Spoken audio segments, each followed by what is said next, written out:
Número 5, la regeneración. ¿Qué dice nuestra confesión? Lo que vamos a creer respecto a este tema. Creemos que la regeneración, número 1, consiste en impartir un cambio de corazón y mente. Vamos a Juan. Bueno, ya estamos aquí en el 3, versículo 3. Jesús le contestó a Nicodemo: en verdad te digo, el que no nace de nuevo no puede ver el reino de Dios. También dice el versículo 6, lo que es nacido de la carne, carne es, y lo que es nacido del espíritu, espíritu es. Entonces, regeneración es un término, hermanos, que sí es bueno a veces hacerle un poquito de caso a los teólogos, porque ellos son los que inventan, bueno, acuñan frases que están en la palabra, que es justificación, que es regeneración. Entonces hay diferencia, que es propiciación. A veces un creyente no sabe ni qué es cada uno de esos términos, pero necesitamos entender que la regeneración es un cambio de mente. Se nos pone esa cita y dice, es el nuevo nacimiento en el corazón del hombre. Aquí tenemos el pasaje de Ezequiel que nos habla pues del nuevo pacto y ahí nos describe en qué consiste, cómo se lleva a cabo ese nacimiento de nuevo. Es un ámbito espiritual y dice el 36:26. Además, les daré un corazón nuevo y pondré un espíritu nuevo dentro de ustedes. Quitaré de su carne el corazón de piedra y les daré un corazón de carne. Si crees en Cristo Jesús, una evidencia es que vas a tender a amar a Dios. Ahora ya estás capacitado en lo que dice la regeneración. También dice número 3. La regeneración se efectúa por el poder del Espíritu Santo y en conexión con la verdad divina. Y nos pone Efesios. Vamos a ver qué dice Efesios 1:13. En él también ustedes, después de escuchar el mensaje de la verdad, el evangelio de su salvación, y habiendo creído, fueron sellados en él con el Espíritu Santo de la promesa. Es una obra que hace el Espíritu Santo. En conjunto, pues sabemos que la Trinidad actúa en la salvación, pero esa parte específica de la regeneración la ejecuta el Espíritu Santo. Así que pues pueden llevarse también esas citas, ahí seguirlas analizando en casa. Nos vamos a ir ahí mismo en la regeneración. ¿Qué más cosas creemos? Es lo siguiente. Número 4, la regeneración produce el deseo voluntariamente de obedecer al Evangelio. Eso me gusta mucho de la convención bautista, que tenga este apartado, esta declaración. Pero yo en lo personal no estoy así como que muy convencido de los pasajes que uso. Sí son pasajes que podemos ver, pero son en un sentido de que te están diciendo que tú debes de procurar el obedecer. No sé si me explico, pero vamos a leer uno para que veamos un ejemplo. Efesios 5:10, de los que nos anotan ahí, dice, examinen qué es lo que agrada al Señor. Entonces te está diciendo, tú debes de examinarte si estás agradando o no a Dios. Y Romanos 12:2, por ejemplo, te dice, los ruego por la misericordia de Dios que presentes vuestro cuerpo limpio en sacrificio, como un sacrificio vivo, agradable.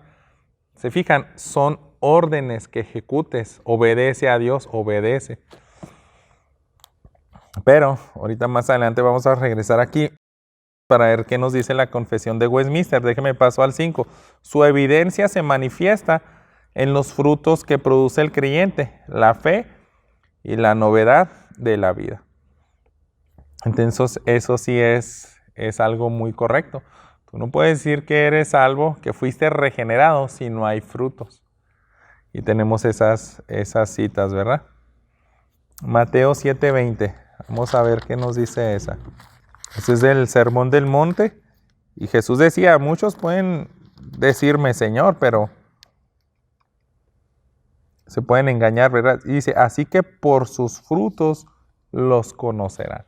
Puedes decir Señor, Señor, pero si no me obedeces, si no das fruto, no respalda nada. Para entender un poco mejor todo esto, pues en la Confesión de Westminster, pero en su apartado 10, en la cual ellos están hablando del llamamiento eficaz.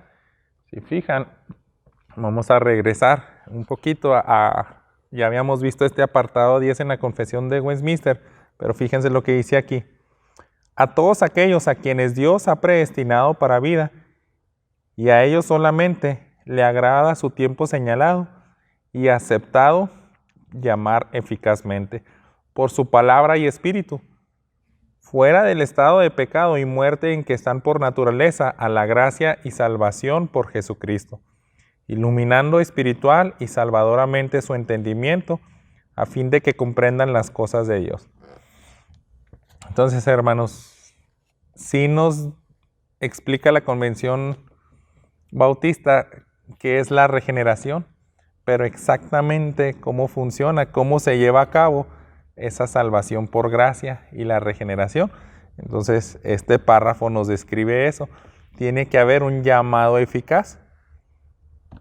Y tenemos varias citas, pero solamente vamos a leer 2 de Tesalonicenses 2, los versículos 13 y 14. Pero nosotros siempre tenemos que dar gracias a Dios por ustedes, hermanos amados por el Señor, porque Dios los ha escogido desde el principio para salvación mediante la santificación por el Espíritu y la fe en la verdad. Fue para esto que Él los llamó mediante nuestro Evangelio, para que alcancen la gloria de nuestro Señor Jesucristo. Entonces, fijan, dice, si vas a ser salvo, a fuerzas tuviste que recibir un llamamiento, un llamado a creer y aceptar. Pero no todas las personas, hermanos, creen.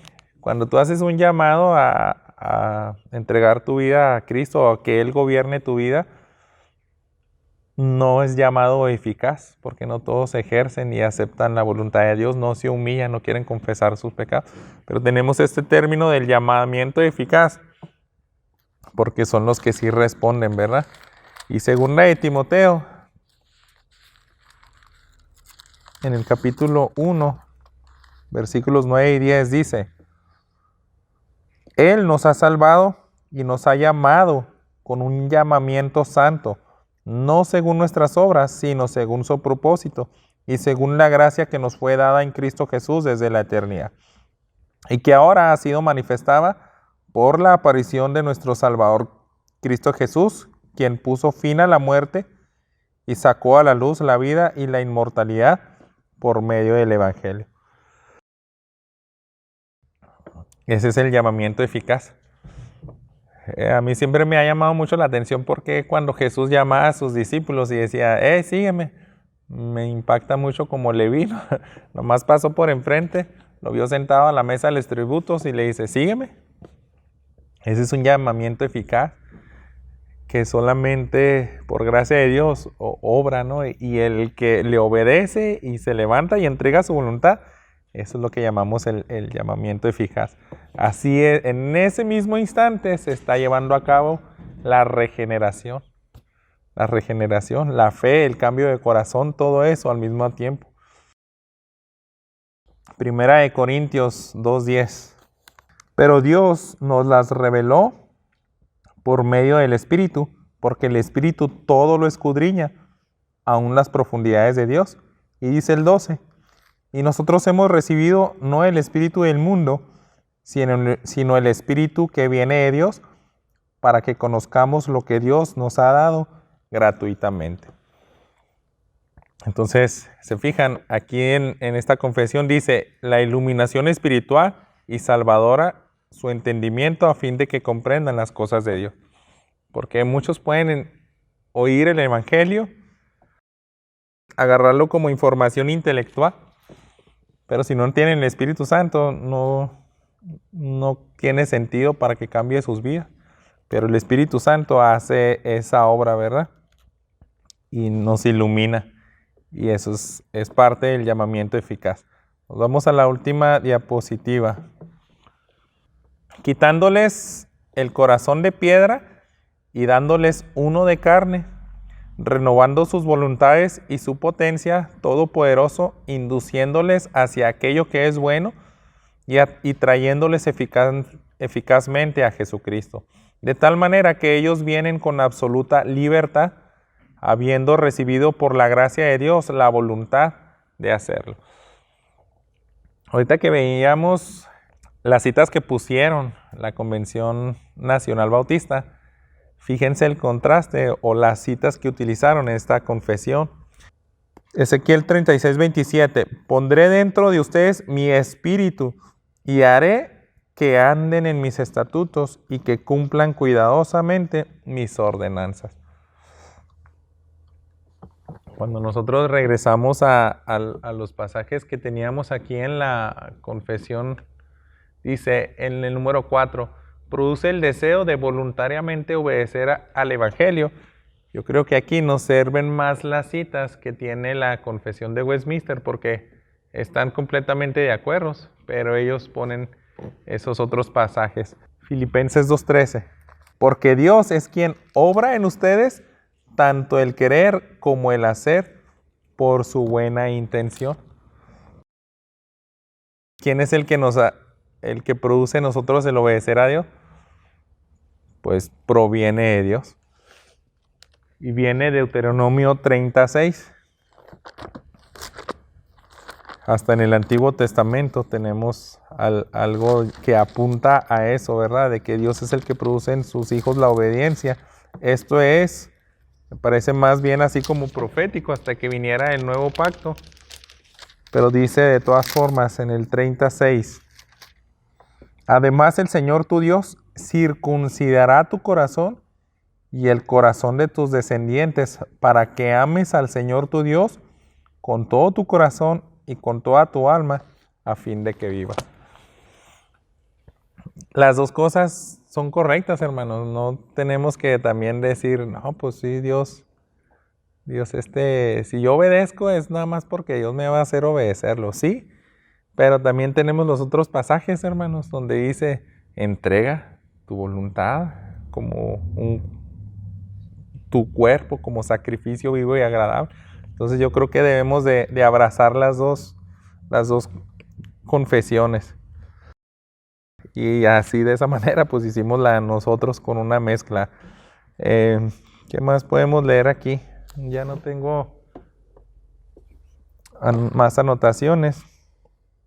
Porque todo esto tiene que ver, al final, sí me gustan estos pasajes. Fíjense cómo dice ahí al final de este párrafo, dice, de tal manera que ellos vienen con absoluta libertad, habiendo recibido por la gracia de Dios la voluntad de hacer.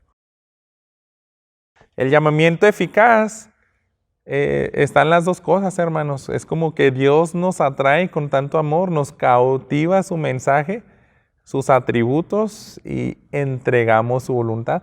Por eso sí quisiera que leyéramos esos pasajes, el de Salmos, Juan y Romanos. Fíjense lo que dice Salmo 110:3. Tu pueblo se ofrecerá voluntariamente en el día de tu poder, en el esplendor de la santidad, desde el seno de la aurora. Tu juventud es para ti como el rocío. Y ahí tú puedes, si alguna ocasión entras en un debate y decir, oye, no, pues que la predestinación y el que obedece a Dios y el que entrega su voluntad. Y podemos entrar en esas cuestiones, pero nosotros creemos esto. Si realmente eres hijo de Dios, voluntariamente te entregaste a Él. Al mismo tiempo, Él fue el que te hizo el llamado eficaz. Te dio gracia, te dio fe y creíste en Cristo Jesús. Vamos a ver qué también dice Juan 6. Es una característica. Todos los que llegamos a ser hijos de Dios, fuimos escogidos en el pasado. Nos predestina, pero llega un punto en el presente que te hace un llamado. Y ese llamado tú lo crees. Y ahí es cuando te da ese cambio de corazón. Pero en esas personas se caracterizan por lo que dice aquí, también Juan 6:37. Todo lo que el Padre me da, vendrá a mí. y el que viene a mí, de ningún modo lo echaré fuera. Están las dos cosas, la soberanía de Dios y la voluntad del hombre. No lo podemos separar, sino que simplemente pues agradecer y adorar a Dios, ¿no? Siempre un creyente verdaderamente salvo, resumiendo todas las enseñanzas que vimos en estos dos capítulos, nunca va a presumir de que sus obras lo salvaron. Va a adorar a Dios y va a decir, yo, si creí en Cristo Jesús, fue por gracia. Romanos 6, 16 al 18.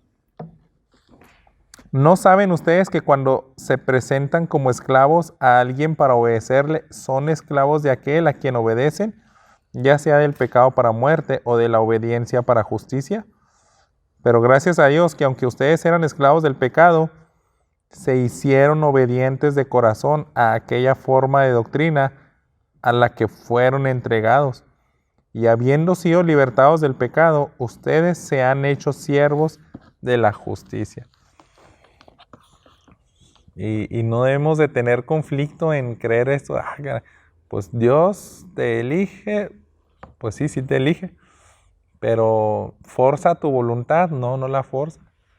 Pero sí hace un llamado eficaz donde no te puedes resistir y entregas tu voluntad. Antes eras esclavo del pecado y ahora ya eres esclavo voluntario de Dios.